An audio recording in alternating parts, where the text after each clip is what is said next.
গল্প বলে এসো। আজ শোনাব শ্রী মনোজ বসুর লেখা ভুলি নাই গ্রন্থের পঞ্চম পর্বের পাঠ। আজকে শোনাব কুন্তলদার মৃত্যুর পর্ব। তাহলে শুরু করি। বরানগরের ছাদটিতে যথারীতি আমরা গিয়ে জুটেছিলাম। আস্তিন গুটিয়ে মাদুরের উপর সশব্দে এক কিল মেরে কুন্তলদা নিঃসংশয়ে প্রমাণ করে দিলেন আর ৩ বৎসরে দেশ স্বাধীন হয়ে যাবে। এক কোণে মা হাসি মুখে চেয়েছিলেন। কুন্তলদার মা, আমাদের সকলের মা। মায়ের কোলের কাছটিতে সুরমা। হঠাৎ সুরমা সোজা হয়ে বসে এসরাজে ঝনঝন আঙুল চালাতে শুরু করে। কুন্তলদা তাড়া দিয়ে ওঠেন, থামো। মা বললেন, তার চেয়ে তোরাই চেঁচামেচি থামা। আমার মায়ের হাতের বাজনা শুনেছিস কোনোদিন? এটা কি বাজনার সময়? মা বললেন, কেন নয় শুনি। কুন্তলদা বলেন, ঘরে আগুন লেগেছে, সব জ্বলে পুড়ে যাচ্ছে। সুরমা খিলখিল করে হেসে উঠল, বলে, ঘরে নয়, গোয়ালে। আওয়াজ আমাদের উপরতলা অব্দি গেছে। হিরণ হাত মুখ নেড়ে আপত্তি জানালো, বলে, গোয়াল মানে? আমরা তবে কি? শোনো কুন্তল, উনি আমাদের গরু বলছেন। সুরমা বলল, সত্যি সত্যি আমার বুকের মধ্যে কাঁপছিল। না জানি কি ভয়ানক ব্যাপার, একদম ছুটে এসেছি। অর্থাৎ তুমি একটি ভয়ানক মিথ্যুক, ছুটে এসেছ এসরাজ হাতে নিয়ে তো? সুরমা তর্কে হারবার মেয়ে নয়।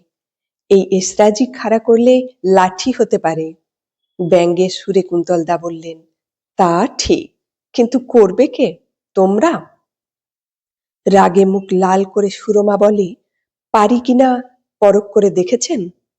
করছি, কাছে এসো। তারপর বলা নেই কওয়া নেই একটা আলপিন তুলে নিয়ে কুন্তলদা তার সুন্দর শুভ্র আঙুলে ফুটিয়ে দিলেন। মা হা হা করে উঠলেন, করিস কি? ওরে ডাকাত ছেলে, দেখ দেখি কাণ্ডটা। কুন্তলদা বললেন, সামান্য একটা আলপিন মা, বোমা নয়, মেশিন গান নয়। ইহ, রক্ত বেরিয়ে গেল দেখছি। কোথায় রক্ত? সুরমার বিরক্ত মুখ এতক্ষণে স্বচ্ছ হাসিতে ভরে গেছে। কুন্তলদার এরকম পাগলামি আমরা আগেও দেখেছি। এমন গম্ভীর মানুষ, কিন্তু মাঝে মাঝে একটি শিশু যেন তার মধ্যে খেলা করে বেড়ায়। সুরমা বলে, রক্ত কোথায় মাগো? রক্ত নয়, মধু। আচ্ছা দাও তো মধুর ফোঁটা কপালে পরিয়ে। মা রাগ করে ওঠেন, বাহাদুরি কত, তিলক পরে সব জয়যাত্রায় বেরোবি নাকি? সুরমার টিপ্পনিও সঙ্গে সঙ্গে, গোছাখানেক চুল কেটে দিতে হবে না কুন্তলদা? মহাবীরের ধনুকের ছিলা হবে। আমি হাসতে হাসতে বললাম, এ চলবেন না কুন্তলদা, যাই বলুন। আপনার এই তিলক টিলক একেবারে সেকেলে। এতে আমাদের তো কিছু নয় শঙ্কর, এ কেবল ওরই জন্যে। কুন্তলদার স্বর গম্ভীর হয়ে উঠে, বলেন, ফোঁটা পড়ে কেউ বাঘ সিংহ হয় না, সে তোমরা জানো, সবাই জানে। কিন্তু যে হাতে সুরমা ফোঁটা পরিয়ে দেবে, সে হাতে এসরাজ ধরতে ওর লজ্জা করবে। সুরমা জ্বলে উঠল, গান বাজনা আমোদ আহ্লাদ কিছু থাকবে না? দেশের মানুষ সন্ন্যাসী হয়ে যাবে এই আপনাদের সাধনা? দেশটাকে মরুভূমি বানাতে চান? কুন্তলদা বলেন, না, আমরা চাই ঐশ্বর্যবান দেশ। সকলে ভালো খাবে, ভালো পড়বে, আর তার জন্য পরকাল অবধি অপেক্ষা করতেও বলিনে, মোটেই ৩টে বছর। আমরা যা বলি সেই মতো কাজ করো তো সকলে। সন্ধ্যার পর সুরমা আবার এসেছে। ঘরে একলা কুন্তলদা। এসব পরে সুরমার মুখে শুনেছি, তার মুখে শোনা কাহিনী আমি নিজের মতো করে বলে যাচ্ছি। শেষের মাসখানেক ছাড়া মাঝের ব্যাপারে আমার কোনো যোগাযোগ নেই। মেঝের উপর ছড়ানো ছিল কুন্তলদার কাপড় জামা, টুকিটাকি জিনিসপত্রের আন্ডিল। একটা টিনের বাক্সে তিনি সমস্তগুলো ভর্তি করবার চেষ্টায় ছিলেন। সুরমার পায়ের শব্দে মুখ তুলে জিজ্ঞাসা করলেন, কি? ওহ, বলে কুন্তলদা আবার নিজের কাজে লেগে গেলেন। সুরমা দাঁড়িয়ে দাঁড়িয়ে খানিক দেখে, শেষে বলল, সূচের ছেদায় হাতি ঢুকবে না, গায়ের জোর যতই থাক। সরুন।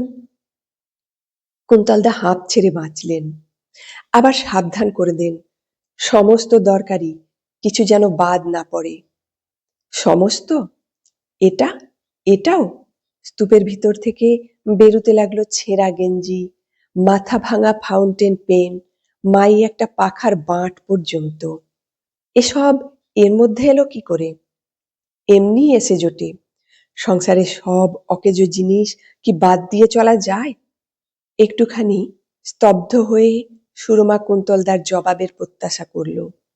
তারপর মুখ তুলে উত্তপ্ত কণ্ঠে বলে, কিন্তু আপনি পারেন।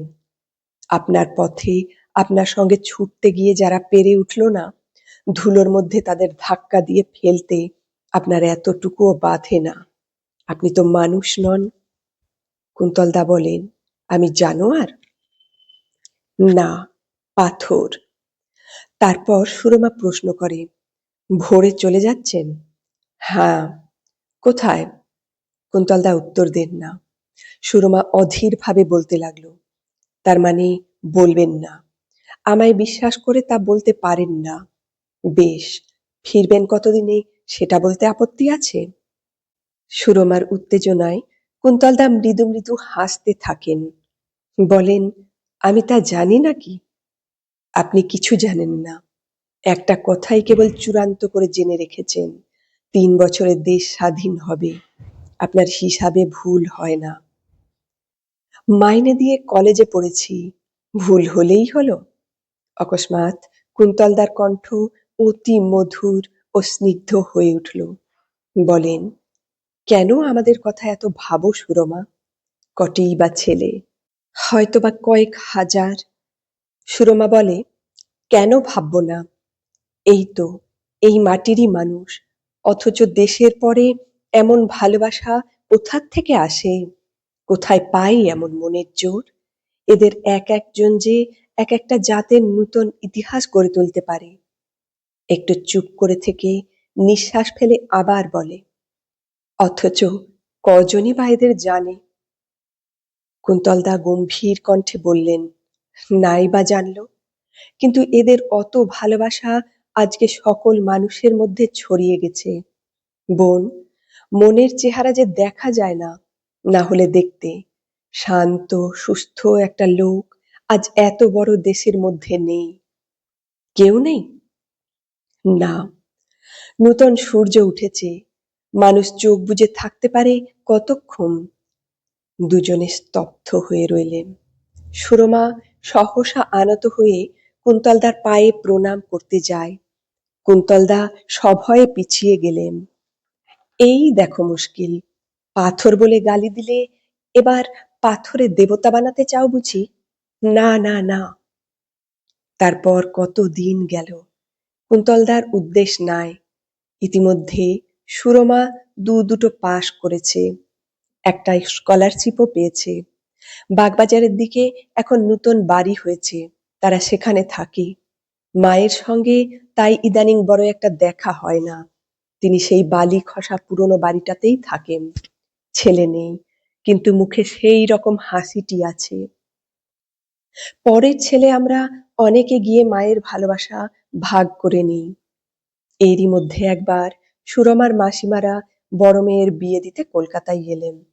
মেসোমশাই সাব রেজিস্ট্রার, কিছুকাল আগে ঢাকার দিকে এক গায়ে বদলি হয়েছেন। এদের পাড়াতেই বাসা তাদের। সকালবেলা সুরমা এবং মাসিমার মেজো মেয়ে আভা একসঙ্গে বসে গল্পগুজব করছে। জুতোর ভয়ানক রকম আওয়াজে মুখ ফিরিয়ে দেখে এক গোঁড়া সৈন্য ঘরে ঢুকছে।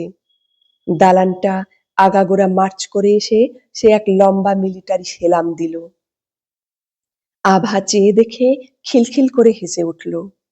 বলে, রাঙাদি ভাই, ভয় পেয়েছিস? বাঘ নয়, বাঘের মাসি মিউ মিউ করে, আমাদের বিনয় দা।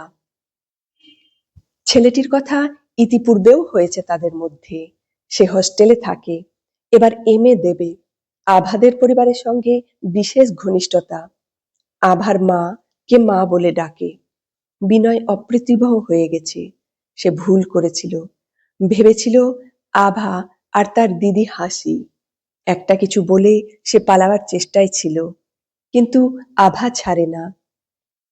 সেলাম দিলে বিনয়দা, তা সাহেব যে মুখ ফিরিয়ে রইল। বিনয় বলে, কোথায় সাহেব? মোটে দেখতেই পাওনি? সুরমার মুখ লাল হলো। এই রকমের একটা শলা পরামর্শ চলছে সে আন্দাজে বুঝতে পেরেছে। সুরমার বাপ ছেলেটিকে বড্ড পছন্দ করেছেন, কিন্তু এখন এই বিনয়ের সামনে আভাটার কিছু করবার জো নেই কিনা সে তাই খুব মজা পেয়ে গেছে। বলে, দেখো তো চারিদিক খুঁজে শাড়ি টাড়ি জড়িয়ে সাহেব ছদ্মবেশে আছেন কিনা। বিনয় বলল, সাহেব টাহেব মানি নেই, আমি কারো গোলাম নই। আভা বলে, এখন না থাকো, বাঙালির ছেলে যখন হতে তো হবেই। খামোখা মনিব চটিয়ে রেখো না, আর সে তুমি নিজেই বেশ জানো। নইলে সেলামের রিহার্সাল দিয়ে রাখছো কার জন্যে শুনি? বিনয় চটে যায়। বলে, কাঁচ আর হীরের তফাৎ বুঝতে বুদ্ধি লাগে, বুঝলে? ওকে সাহেব সেলাম বলে না। আমাদের রেজিমেন্টে সবচেয়ে নমস্য কেউ এলে। হাসির চোটে আভা কথা শেষ করতে দিল না। বলে, ঠিক ঠিক, এইরকম নমস্য আর কে তোমার কাছে?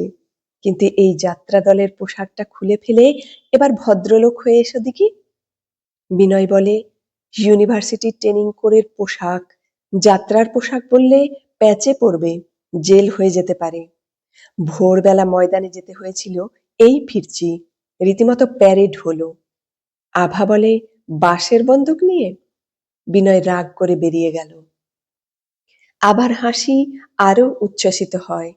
বলে, কেমন মানুষ বল রাঙাদি, একটুতে রেগে যায়, রাগাতে মজা খুব, কিন্তু বুদ্ধি আছে।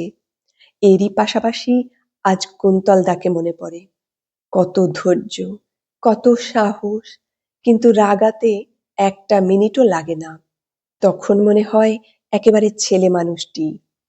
হেমন্তের এই স্নিগ্ধ সকালবেলায় হয়তো কোনো দূর দুর্গম গ্রামান্তে, কোনো জলায় জঙ্গলে পাহাড়ের ধারে এখন তারা কি করছেন, কি ভাবছেন? কবে উঠবে আকাশে তাদের অনেক প্রতীক্ষার নূতন সূর্য? ঘরের ছেলে সব ঘরে আসবে। আভারা রইল প্রায় মাস তিনেক। যাবার কদিন আগে থেকে সে সুরমাকে বড় ধরে বসল। চল না ভাই রাঙাদি, দিন কতক থেকে আসবি। বড় দিদি বরের সঙ্গে ছুটল, কার সঙ্গে যে ঝগড়া করব। আবার তাদের সেই জায়গাটারও অতি চমকপ্রদ বর্ণনা দিতে শুরু করলো। ব্রহ্মপুত্র থেকে বেরিয়েছে প্রকাণ্ড এক খাল, তারই কিনারে ওদের বাসা। জোয়ারের সময় জানালার নিচে জল ছলছল করে, ছাদ থেকে দেখা যায়।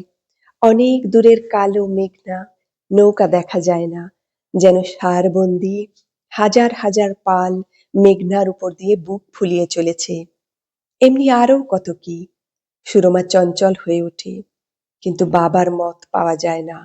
মা হারা মেয়েকে তিনি কাছছাড়া হতে দেন না। কিন্তু বছর দেড়েক পরে সেই বাবাই অভাবিত রূপ সদয় হয়ে উঠলেন। বললেন, চল, হরিলাল বারবার লিখছেন যখন, ঘুরেই আসা যাক একবার। আর ওই রকম খোলা হাওয়ায় আমার শরীরের উপকার হবে। সুরমা বলে, শরীরের ভাবনায় তো তোমার ঘুম নেই বাবা। আসল কথাটা কি? আপদ বিদায়ের আবার নূতন ষড়যন্ত্র হচ্ছে বুঝি? বাবা বললেন, তাই যদি হয়, সেও তো শরীরের জন্য। বয়স কম হলো না, যদি হঠাৎ আজকে চোখ বুঝি। বুঝেছি, আমি তোমার ভার বোঝা কাঁধ থেকে না নামিয়ে শান্তি নেই। যেখানে হোক। বাবা রীতিমতো চটে উঠেন। যেখানে হোক মানে? বিনয় কি জেসে ছেলে? হাজারে অমন একটা মেলে না। হরিলাল লিখেছেন, তার বাপ মাও ওখানে রয়েছে, যোগাযোগটা দেখ একবার। তারপর পাশে বসিয়ে ছোট খুকিটির মতো সুরমার মাথায় হাত বুলাতে লাগলেন। বললেন, বুঝে দেখ মা, আমার মনেও তো সাধ বাসনা আছে।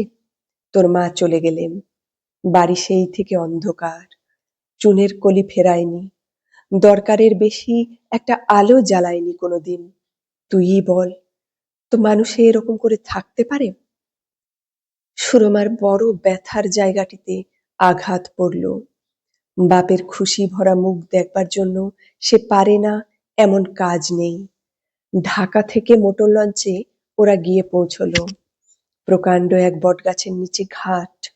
লঞ্চের আওয়াজ পেয়ে সবাই ছুটেছে। আভাও এসেছে। সে একটু দূরে দাঁড়িয়ে আছে।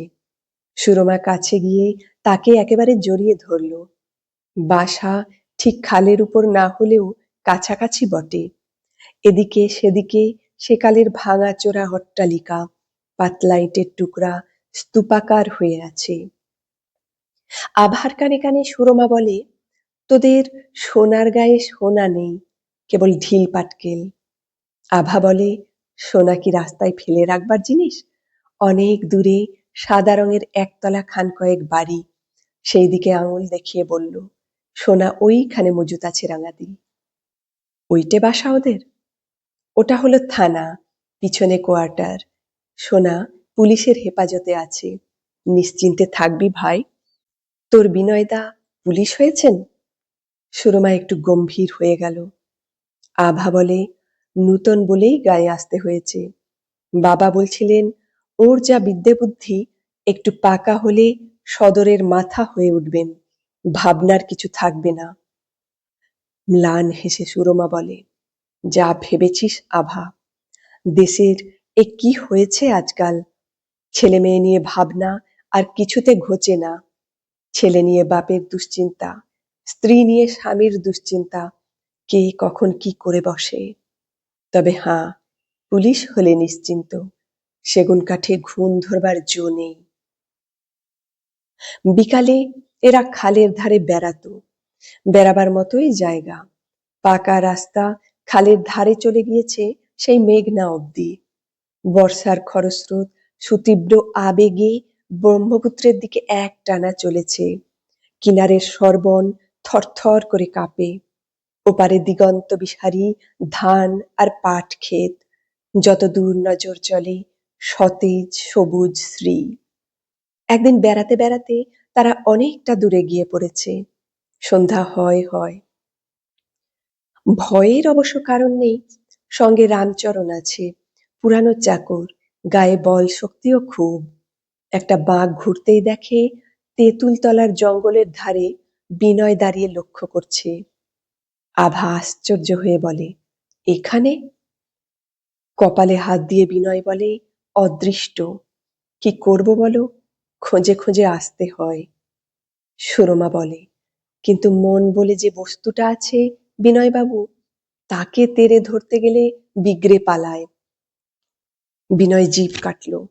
সর্বনাশ, আপনার পিছু নিয়েছি তাই ভাবছেন? তাহলে এটির কি দরকার ছিল বলুন তো? কাপড়ের নিচে কোমরে রিভলভার বাঁধা ছিল। সন্তর্পণে খুলে দেখালো।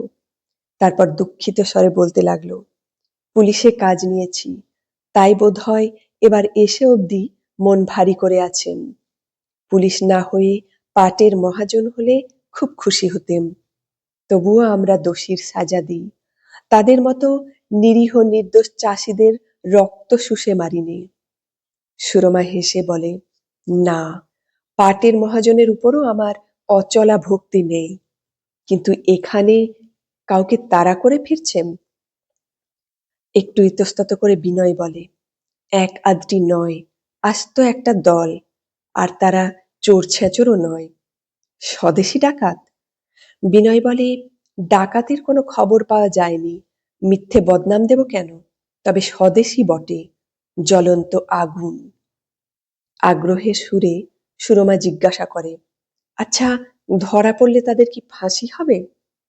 বিনয় বলে, আপনি কি ভাবেন বলুন তো, ফাঁসি কি এত সোজা? কোনো চার্জ নেই তাদের বিরুদ্ধে।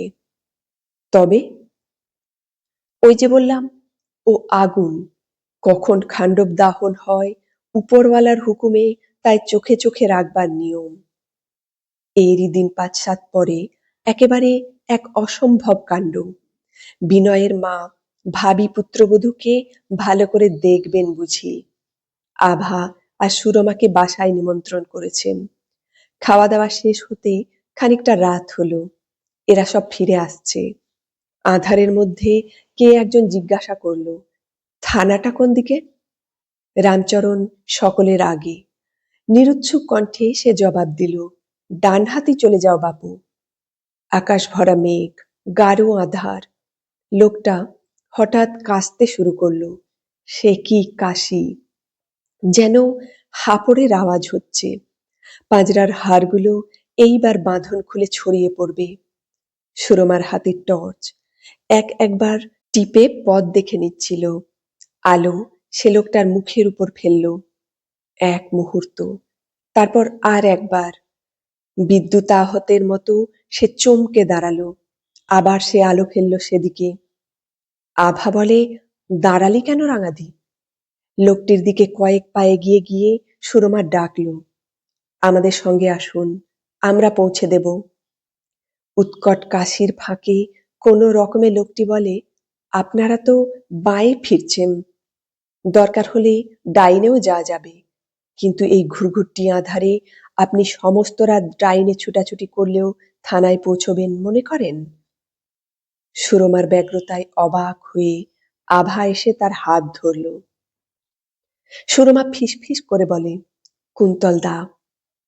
তাদের মধ্যে অনেক গল্প হয়েছে কুন্তলদার সম্বন্ধে। কুন্তলদার সঙ্গে চেনা পরিচয় আছে। সমবয়সীর মধ্যে এ একটা কত বড় গর্ব। আভা পেছনে তাকায়। অতি মন্থর পায়ে ছায়ামূর্তিটি আসছে।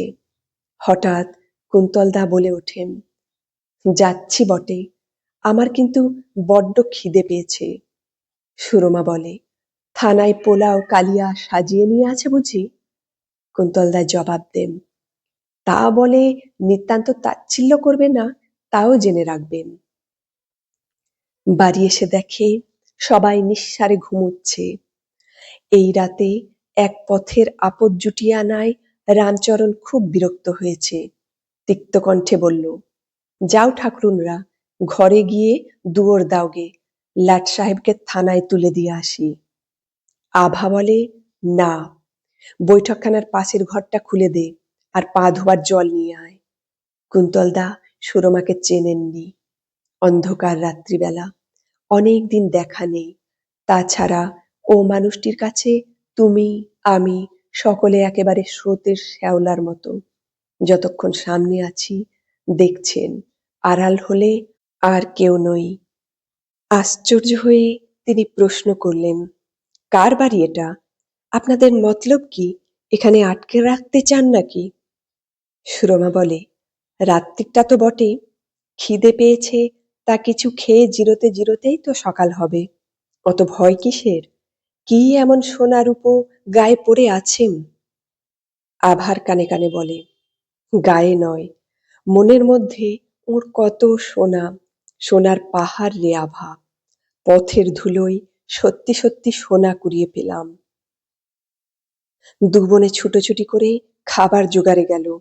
কি আর থাকবে এমন সময়? খই আর একটুখানি দুধ। কাঁধের উপর একখানা কোঁচানো ধুতি এবং দু হাতে দুটো বাটি নিয়ে আভা বলে, রাঙাদি, তুই ভাই জলের গেলাসটা নিয়ে আয়, দেরি করিস নে। সুরমার তবু একটু দেরি হলো। চোখ মুখ মুছে শান্ত হয়ে সে ঘরে ঢুকলো। বলে, খাওয়া হলো, এবার শুয়ে পড়ুন, বিছানা হয়ে গেছে। তারপর তার বিস্মিত মুখের দিকে চেয়ে বলল, আমায় কি একেবারে চিনতে পারলেন না কুন্তলদা? তীক্ষ্ণ দৃষ্টিতে একটুখানি চেয়ে কুন্তলদার মুখে হাসি ফুটল। সুরমা? বলতে লাগলো, ওই গোঁপ দাড়ি আর উস্কো খুস্কো পাগলের মতো চেহারা, আমি তবু এক নজরে চিনেছি। কুন্তলদা বললেন, গলা শুনে আমারও চেনা চেনা লাগছিল হে। তখন তোমার হাতে আলো, আমার চোখে অন্ধকার। তাছাড়া এই রকম জায়গায়, এই অবস্থায়, কথাটা বোঝো একবার, চলে এসেছি, সেও তো কম দিন হলো না। কতদিন বলুন তো হিসেব করে? এত দুঃখের মধ্যেও সুরমার কণ্ঠে কৌতুকের রেশ বেজে ওঠে। বলে, আপনার 3 বছরের আর কত বাকি কুন্তলদা? কুন্তলদা খাড়া হয়ে বসলেন। বিশীর্ণ মুখের উপরে কোটরগত চক্ষু দুটি জ্বলজ্বল করে ওঠে। বলেন, ৩ না হয় ৩০ হবে, তাতে কি আসে যায়? আমি মিথ্যে বলছি মনে করো? ঘর বাড়ি আপনজন ছেড়ে মিথ্যার পিছনে পথে পথে ঘুরছি, আমি বোকা? সুরমা তার পাশে গিয়ে পিঠের নিচে বালিশ গুজে দিল। কপালে মাথায় অতি ধীরে ধীরে সে হাত বুলিয়ে দেয়। বলে, ঘাট মানছি দাদা, আপনার বুদ্ধির জোড়া নেই, এবার লক্ষ্মী হয়ে শুয়ে পড়ুন দেখি। আভা বলে, কিন্তু আপনি তো ইচ্ছে করে জেলে যাচ্ছেন, স্বাধীনতার চেষ্টায় ইস্তফা তাহলে? আমি যাচ্ছি, সবাই যাবে না। জেলে কটা লোক ধরে? জেলের পাঁচিলে কি মত আটকায়? কোন দেশে কেউ পেরেছে? আভা তর্ক করে, সত্যি সত্যি যদি এত ভরসা, তবে আপনিই বা যেতে চান কেন শুনি? ইচ্ছে করে বুঝি? কুন্তলদার কণ্ঠে অভিমানের সুর ধ্বনিত হলো। বলেন, এত দিনের এত কষ্টের পর একটু বিশ্রাম নিতে যাচ্ছি, অমনি তোমরা নানা কথা বলবে। দেখো তো এই শরীরে কি কাজ করা যায়? রাগ করে গায়ের ময়লা শতছিন্ন জামাটি খুলে ফেললেন। শীর্ণ দেহ, বললে কিছুই বলা হয় না। বিভৎস চেহারা, করুণাকে ছাপিয়ে ঘৃণাই যেন মনের মধ্যে মাথা তুলতে চায়। কুন্তলদা বলেন, দেখো তো চেয়ে, টর্চ আছে, ফেলে দেখো, আমি ফাঁকি দিয়ে সরে পড়ছি। আভা তাড়াতাড়ি হেঁট হয়ে পায়ের ধুলা নিল। বলে, দাদা, আপনি আমায় চেনেন না, কিন্তু আমি জানি ফাঁকি আপনি দিতে পারেন না। আপনার মধ্যে এক তিল ফাঁকি নেই, আপনি কত বড়। এই কথায় কুন্তলদার রাগ থাকে না, হেসে ফেলে বলেন, তা বুঝেছি। এরই মধ্যে ও সমস্ত হয়ে গেছে? সুরমাকে দেখিয়ে বলেন, ওর একটা কথাও বিশ্বাস করো না ভাই, আমার বড্ড বদনাম রটায়, আমাদের কথা রাত দিন ভাবে। সুরমা বলে, আপনারা যে ভোলবার নন, ভুলি কেমন করে? না ভেবে উপায় কি বলুন? আপনার হয়তো মনে নেই দাদা, আপনি বলেছিলেন, এখানে এই মাটির ধুলোয় ছোট বড় সকলের মধ্যে সুখের বন্যা আসবে, কারো আর দুঃখ থাকবে না। ঘরের ছেলে সব আবার ঘরে আসবে। আমি যে প্রতিটি কথা বিশ্বাস করে দিন গুনছি। আবেগে তার কণ্ঠ বুজে আসে। কুন্তলদা স্তব্ধ নির্নিমেষ চোখে চেয়ে থাকেন। তারপর গভীর কণ্ঠে বলেন, সেদিন আসবেই বোন, তার কোনো ভুল নেই। একটু হয়তো দেরি হয়ে গেল, আমি দেখব না, কিন্তু তোমরা দেখবে। এই কথাটা নিশ্চিত জেনে রেখো, তোমার এই দাদারাই দেশের মধ্যে শেষ দুঃখীর দল। রবিবার সকালবেলা খুব সকালে সুরমার বাপ আর মেসহুম বেড়াতে বেরিয়েছেন। ছুটির দিনে একটু বিশেষ খাওয়া দাওয়া হয়। কর্তা নিজে কেনাকাটা করেন। জেলেপাড়া ঘুরে সমস্ত সওদা করে বাড়ি ফিরতে দুপুর হয়ে যাবে। দুই বোন ঘুম থেকে উঠে বাইরে এসে দেখে কুন্তলদা হাত পা ধুয়ে বারান্দায় এসে বসেছেন। বললেন, খানিকটা চুন আনতে পারো ভাই, গা গতর আর আস্ত নেই, খুঁচে খেয়েছে। উদ্বিগ্ন কণ্ঠে সুরমা প্রশ্ন করে, কে? আমারই প্রজাবর্গ, যাদের অধিকারে ভাগ বসিয়েছিলাম। এই আমরা যেমন খোঁচাখুচি করি সরকার বাহাদুরকে, সেই রকম আর কি। বলে তিনি হো হো করে হেসে উঠলেন। বলতে লাগলেন, ওইসব পাটের ক্ষেত দেখতে পাচ্ছ, ওরই মধ্যে রাজাসন পড়েছিল, একেবারে মেঘনা অব্দি একেশ্বর রাজ্য। দিনে ২০-২৫টা জোঁক ছাড়াতে হতো। এছাড়া আর কোনো অসুবিধা ছিল না, তোফা ছিলাম। কিন্তু অদৃষ্ট দেখো, আকাশের দেবতা বাদী হয়ে কিছুতেই টিকতে দিল না।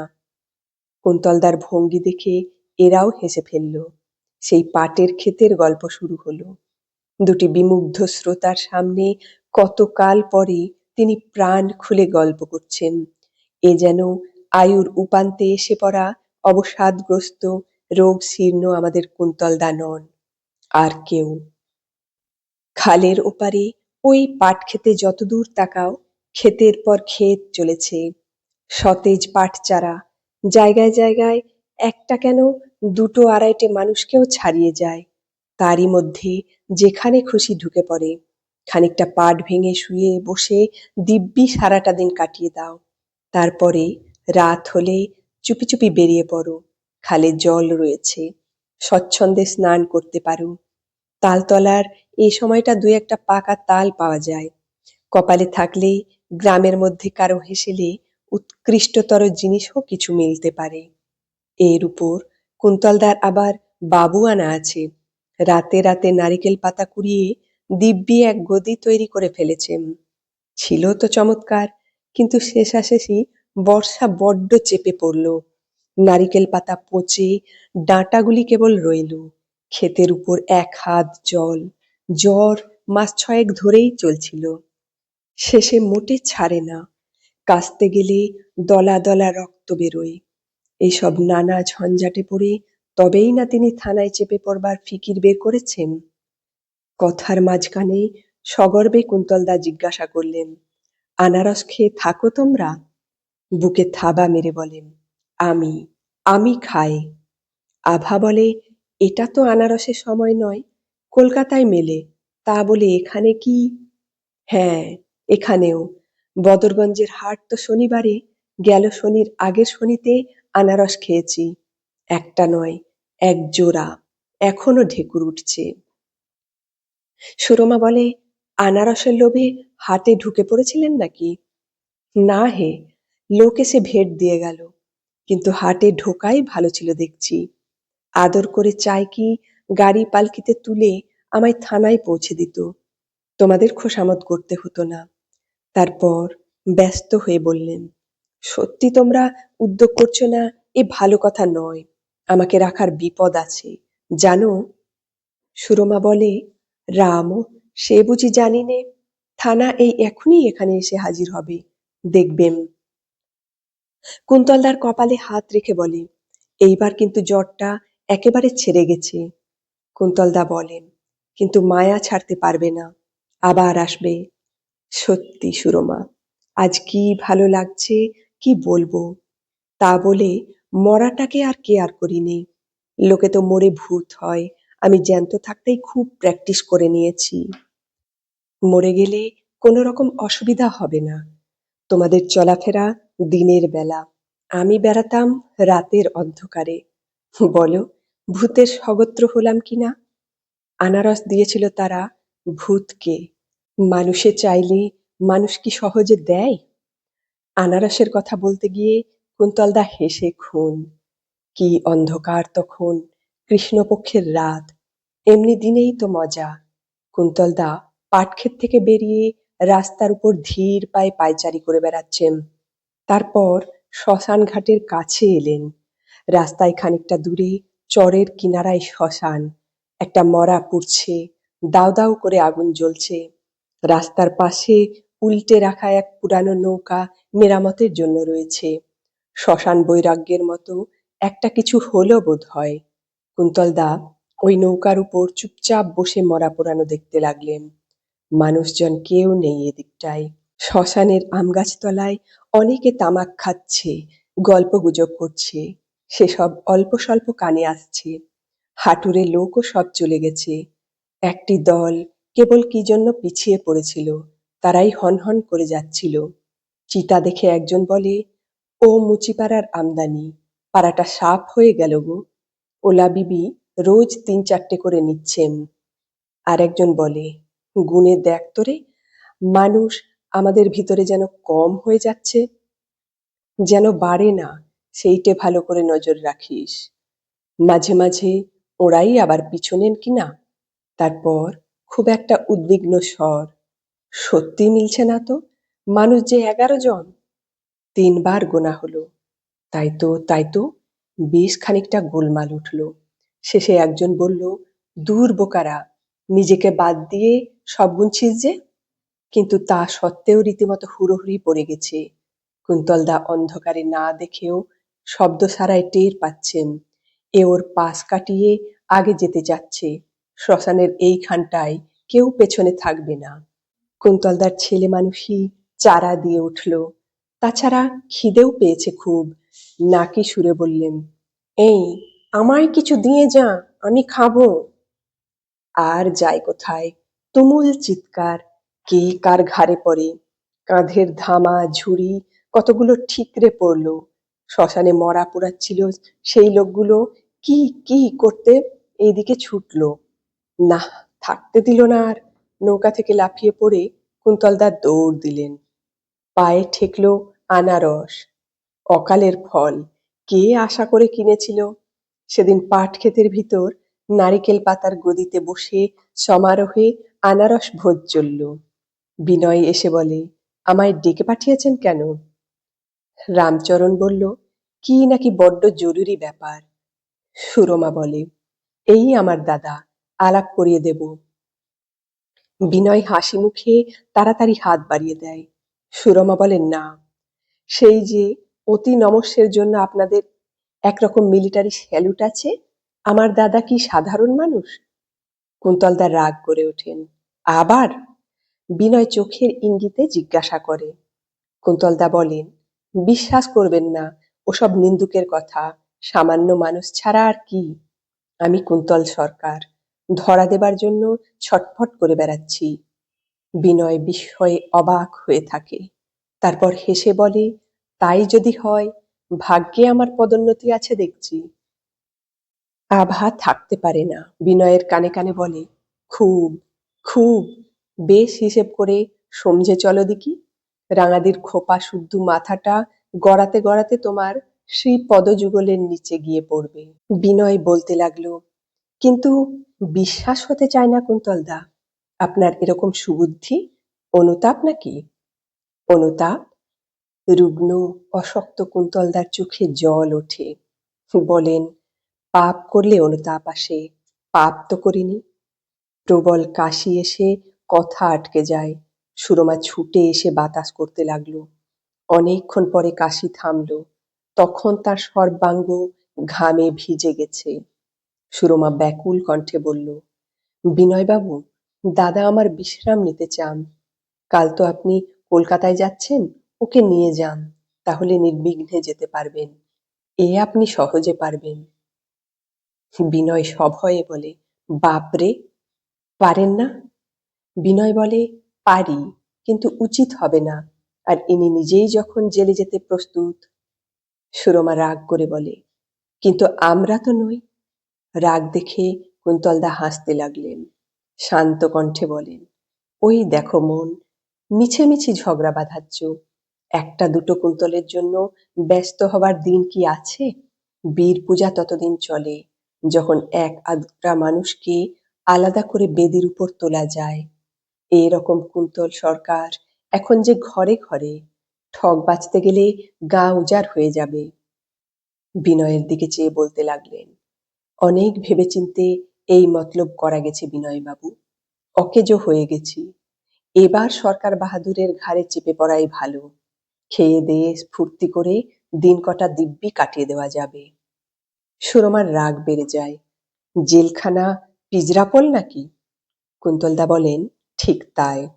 যে গরুর লাঙ্গল বয় না, কোনো দিনই বইতে পারবে না, তাকে পিজরাপোলে দিতে হয়। এই রোগা দেহটা নিয়ে অপরের কাঁধে চেপে থাকি কোন লজ্জায় বলো তো বোন? সুরমা বলল, বিনয়বাবু, আপনার উপরওয়ালারা গোটা মানুষটিকে চাচ্ছেন, শুধু ওই হাড় কখানা নিশ্চয় নয়।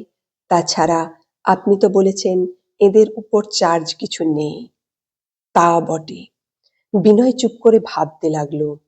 শেষে বলে, আপনি যখন বলছেন তাই হবে। সুরমা বলে, আপনিও বুঝে দেখুন, বরানগরে ওর মা রয়েছেন, আমরাও ফিরে যাচ্ছি, আর কতদিন থাকবো এখানে। আরো ভাই বন্ধুরা আছেন। কুন্তলদার জন্য না হলেও উনি মায়ের এক ছেলে, মায়ের কথাটা ভাবতে হবে তো। বিনয় বলল, তাই ঠিক রইল, আপনি যখন বলছেন। বিনয় চলে গেলে কুন্তলদা বললেন, শেষ পর্যন্ত ঘরেই পাঠালে? এখনো জ্বর এলো না, আজ খাসা লাগছে। আজকাল এসরাজ বাজিয়ে থাকো সুরমা? কেন বাজাবো না? আপনার ভয়ে নাকি? দিনরাত বাজাই। কুন্তলদা আপন মনে হাসতে লাগলেন। বলেন, সুরমা, একদিন তোমার আঙুলে আলপিন ফুটিয়েছিলাম। কি পাগলই ছিলাম তখন। সে সমস্ত ভুলে গেছো না? হ্যাঁ হ্যাঁ, ভুলেছি বইকি। এ কি আপনারা যে কাটার দাগ জীবনে মিলায় না? সুরমার ঠোঁট দুটি থরথর করে কেঁপে উঠল। সে মুখ ফেরালো। কুন্তলদা আবার জিজ্ঞাসা করেন, বিয়ে হয়ে গেছে নাকি? কেন হবে না শুনি? আমি তো সন্ন্যাসী ফকির নই। আভা বলল, হয়নি এখনো, হবে ২৭ অগ্রহায়ণ, ওই বিনয় দাদার সঙ্গে। পাকাপাকি হয়ে যায়নি অবশ্য। কুন্তলদা ভয়ানক খুশি হয়ে উঠলেন। বলেন, বেশ বেশ, আমাকে নেমন্তন্ন করো কিন্তু। কলকাতায় হবে নিশ্চয়। সন্দেশ, রসগোল্লা, চপ, কাটলেট, কতদিন খাইনি ওসব। সুরমা সামলাতে পারল না, ছুটে পালায়। সেই পুরানো ঘর, পুরানো তক্তাপোষ, গলির ধারে পুরনো জানলাটি। আমরা সবাই আবার জুটেছি। হিরণ, আকবর আলী, নবীন, সকলে আসে। সুরমাও রোজ অন্তত একটিবার এসে দেখে যায়। সকালবেলা কেউ নেই, একলা আমি মাথার কাছে বসে বাতাস করছিলাম। কুন্তলদা বাইরের দিকে মুখ করে শুয়েছিলেন। মৃদু পায়ে এসে ঘরে ঢুকল সুরমা। এসো বোন, এসো। মানুষ না দেখলে ভালো লাগে না। কোথায় যাব? মানুষ সেখানে আছে কি না আছে তাই ভাবি। উহু, বিছানার উপর নয়, চেয়ারটা টেনে নিয়ে বসো। সুরমা নতমুখে বলে, আমি যে নেমন্তন্ন করতে এলাম। তা বটে, ২৭ এসে পড়েছে। আমার ক্যালেন্ডারের পাতাটা ছেঁড়া হয়নি। প্রজাপতি মার্কা চিঠি আরো দুটো এসেছে। ওই সাদা বাড়িটায় মেরাব বাজছে। জানলায় বসে বসে দেখি। হাসি মুখে সুরমার দিকে চেয়ে প্রশ্ন করলেন, হাবন, তোমরা যেন দল বেঁধে ষড়যন্ত্র করেছ ২৭ পর কুমার কুমারী কেউ আর থাকবে না। সুরমা বলে, আপনাকে যেতে হবে কিন্তু। আমি? ডাক্তারে কি বলে শোনোনি? বিয়ে বাড়ি, আত্মকুটুম্বরা আসবেন, তার মধ্যে তো যাওয়া চলে না। আমি এখানে থেকেই আশীর্বাদ করব। সুরমা বলে, না, বোনের কাছে ভাই যাবেই। আত্মীয় কুটুম্বের অপছন্দ হলে তারা আসবেন না। আমি সাবধান করে নিয়ে যাব, খুব যত্নে রাখবো। ২ দিন আগে যেতে হবে আপনাকে। কুন্তলদা বললেন, তোমার এসরাজ সেই অবধি পড়ে রয়েছে সুরমা। ধুলোবালি জমে গেছে, নিয়ে যাও। কেন বাজাবে না? কি হয়েছে? বিশেষ এই আমোদের সময়। ধরা গলায় সুরমা বলে, নিয়ে যাব দাদা, লোক পাঠিয়ে দেব। তাই দিও। আমার উপর রাগ করে আছো সেই থেকে? আরে, আমি একটা পাগল। সে যাবার পর আরো কতক্ষণ এসেন্সের মাদক সৌরভে ঘরের বাতাস মন্থর হয়ে রইল। মা এসে বললেন, এমন চুপচাপ শুয়ে আছিস কেন বাবা? একটু ঘোরাফেরা করা তো ভালো। কুন্তলদা বললেন, ঘুরতে ভালো লাগে না মা। আমার দিকে তাকিয়ে মা বললেন, শঙ্কর, সেই আগেকার মতো ওকে টেনে টুনে নিয়ে চিলের ছাতে নিয়ে বসো না কেন? রাত দিন পড়ে থাকে। দেখে আমার যে দম বন্ধ হয়ে আসে। কুন্তলদা বললেন, অভ্যাস করে নাও মা। ছাতে বসে শলা পরামর্শ কতকাল ধরে তো হলো, এবার বন্ধ হয়ে গেল। ঠেকাতে পারলে না। তুমি না, তোমার আর ছেলেরা না, ডাক্তারেও নয়। মা চেয়ে রয়েছেন তার দিকে। আমিও দেখছি। মুখখানা কি পাংশু দেখাচ্ছে। স্থির, প্রভাহীন চোখ দুটি কোন দূর নিরীক্ষের দিকে ভেসে ভেসে বেড়াচ্ছে। যেন আমাদের কুন্তলদা চেয়ে চেয়ে দেখছেন জীবনের অপরূপ বৈচিত্র্য। কত আশা, কত আনন্দ মঞ্জরিত ফুলের মতো ধরণীর মাটিতে ঝরে ঝরে পড়ছে। কত রুদ্রালোক, মেঘমেদুর আকাশের কত স্বপ্ন মানুষের চোখে। মৃত্যুপথিক শীতল তুহিনাচ্ছন্ন পথ থেকে ডান হাত তুলে আগামী দিনের সুধী ধরিত্রীকে নমস্কার জানাচ্ছেন। সুরমা বিয়ে নিয়ে যাবে কি? তার দিন তিনেক আগে থেকেই কুন্তলদা একেবারে সংজ্ঞাহীন। ডাক্তার, মা আর আমরা দিনরাত পালা করে পাশে আছি। সন্ধ্যার দিকে একবার কুন্তলদার জ্ঞান হলো। উত্তেজিত কণ্ঠে জিজ্ঞাসা করলেন, কে কে আছো তোমরা? সবাই। সুরমা এসরাজ নিয়ে এসেছ? কে জবাব দেবে? আজকে বিয়ের দিন, তার কাছে কি খবর পাঠানো যায়? আমার ছাত করে মনে পড়ে গেল অনেক বছর আগেকার সেই বিকেল বেলার কথা। আমরা ৮ জন ছিলাম, আজও সবাই আছে, এসরাজও আছে, সুরমা নেই। কুন্তলদা চিৎকার করে উঠলেন, সুরমা, আর ইউ দেয়ার? স্পিক! ঝনাঝন এসরাজ বেজে ওঠে। তীব্র গতিতে আঙুল চালাচ্ছি, আর কখনো বাজাইনি। অনভ্যস্ত আঙুল ছিঁড়ে যাচ্ছে যেন, তবু বাজাতে হবে। শক্ত শক্ত অনেক কাজ করেছি জীবনে, কিন্তু আজকের এই বাজানো কঠিনতম কর্তব্য। সুরের ঝংকারে ঘর ভরে উঠল। মৃত্যুপথ যাত্রীর বিশীর্ণ মুখে হাসি ফুটে উঠল। Go on, go on Surama. শান্ত মুখে মা গরম জলের সেঁক দিচ্ছেন। সকলে নিঃশব্দে ফাই ফরমাস খাটছে। তারপর গম্ভীর গলায় ডাক্তার বলে উঠলেন, স্টপ। বাজনা থামালাম।